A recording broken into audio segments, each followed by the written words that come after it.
Gusto mo ba magkaroon ng negosyo pero maliit pang iyong kapital? Pwedeng-pwede po itong DIY dishwashing liquid. 275 pesos lang po ang naging puhunan ko dito at ang brand po niya ay ang Wise Cleaner. Tara na at umpisahan na natin. Kumuha ka ng timba at panghalo. Make sure plastic po ito at 14 liters na tubig.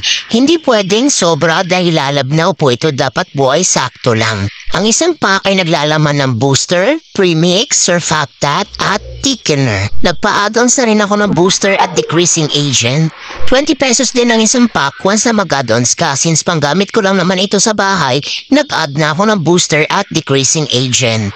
May kasama na rin siyang manual kaya hindi ka na mahihirapang hanap pa. Meron din naman mga vlog o kaya sa YouTube pwede niyong panoorin. Make sure niyo lang ang gagamitin yung tubig sakto ang sukat na 14 liters para ang kakalabasan is 15 to 16 liters.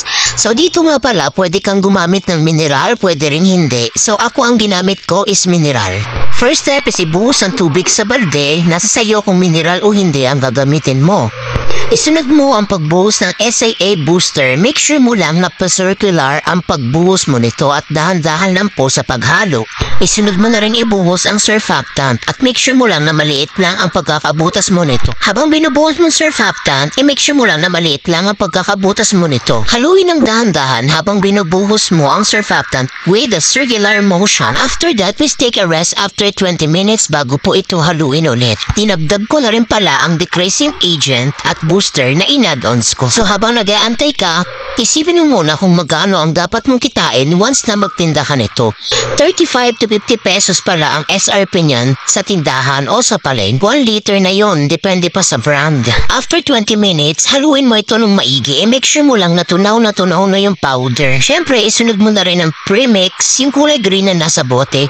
So ito nga pala ay lemon flavor with antibac and moisturizer. Yun po yung pinili ko. It is Wise Cleaner Premium. Meron din po kasing regular nito. Yun yung 200 plus. So isunod na nga natin ibuhos ang thickener. I-make sure nyo lang din na maliit pa rin ang butas niya at circular motion at may kasamang dahan-dahan na paghalo.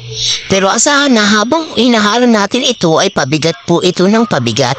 Haluin ng haluin hanggang sa tuluyan na matunaw ang powder na namumuo. After haluin, ipahinga natin to sa loob ng 24 hours at takpan po ito para hindi madumihan. After 24 hours, haluin muna ito bago isalin sa lagayan.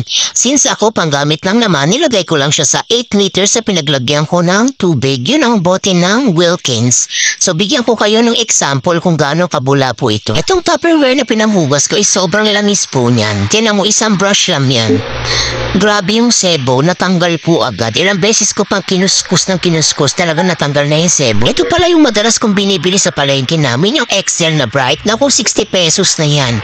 At saka yung Joy na yan, 20 pesos na isang sachet. Kapag ginagamit ko yung Joy, 2 days lang, ubus na yan. Kasi naguhugas din ako ng mga bote. Excel naman, 1 week lang din tumatagal sa akin. Kasi grabe talagang napapadalas ang paghuhugas ko ng pinggan. Minsan, 5 beses sa isang araw kung maghugas ako ng pinggan, lalo na sa bote ng anak. Ito nga pala yung sample video mga mi kapag gusto mo siyang ibenta per liters.